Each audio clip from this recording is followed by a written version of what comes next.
Hello everyone, and welcome to my easy homestyle cooking channel. Today I'm going to be showing you how to make some delicious caldo de pollo or Mexican chicken soup. This recipe is very easy to follow and also an affordable dish. We're going to be using several veggies, and these can vary depending on what you like, but these are typically what you're going to see in an authentic caldo de pollo. First, we start off by cutting up some zucchini or calabacita if your local store has them.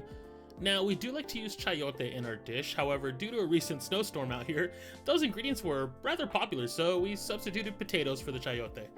You can also use both if you like to make it a little bit more hearty. Try not to cut all the veggies too small, as they will shrink down a little once they are cooked. We also cut up some celery and a few ears of corn. Now, we bought these ears of corn just like this, already, opened up and everything, and just split them in half. It's the perfect size for when you have it in your bowl. Now, we bought these baby carrots, and you can cut those in half if you'd like. You can also buy regular sized carrots and skin them and cut them up too. And here we have our chicken thighs that were washed and cleaned. You can use chicken thighs and drumsticks in the recipe. We're just using chicken thighs in this one. And here's all our veggies that we're going to be using. Now you're going to want to put your pot to boil and add some salt to taste and a few of these bay leaves. We're also adding 2 tomatoes, a whole onion cut in half, and a few pieces of garlic.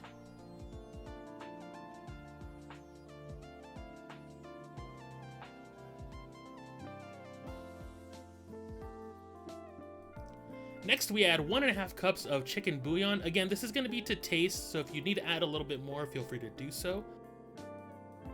And I do also like to add in about a tablespoon of Lori seasoned salt, just for taste.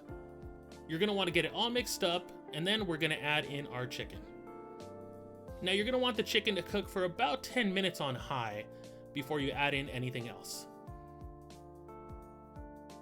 After those 10 minutes, we're going to go ahead and add in our ears of corn. Since the corn takes a while to cook, we're going to put those in shortly after we had added the chicken.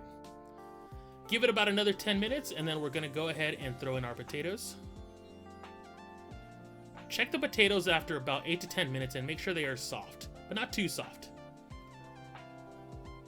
I also went in and looked for removing the garlic pieces and the bay leaves as well.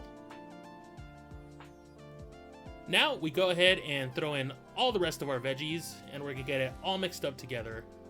It's starting to smell delicious. Now, we did remove the 2 tomatoes because we want to use them for the Mexican rice we're making in the dish, but you can go ahead and leave them in there if you like.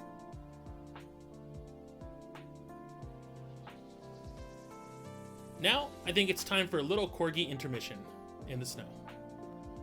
This is Zeus, our 10-year-old Corgi that we've had since he was a pup. This is their first time in the snow, and they're absolutely enjoying it. There's Harley, also in the rear. She's our 2-year-old pup. We had her since she was about 5 months old. I love these dogs so much, so enjoy them for a brief moment. When everything is pretty much cooked in the pot, we like to add our cabbage. Now, we do cut it up into 4 pieces, and then we throw it into the pot like that. It will end up breaking down once it starts to get hot, so there's no need to break it up any more than these 4 pieces. Now, we're just going to give it one final quick stir and make sure everything is mixed in there well. And we're going to give it about another 5 minutes to cook.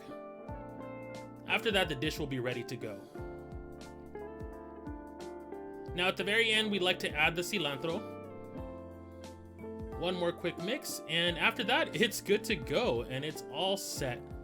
Now, we did set some aside for our lovely neighbors since we believe sharing is caring. So this is their little to-go bowl that we made for them. This is an excellent dish when it's nice and cold out, and we love to top it off with some lemon and some Valentina hot sauce too. Anyways, guys, that's going to do it for the video. I hope you enjoyed it. Let me know down in the comments if you decide to make it. I'd like to thank my wife for helping me with this recipe, as she did a lot of the cooking and preparation. So I appreciate that time I get to spend with her making this.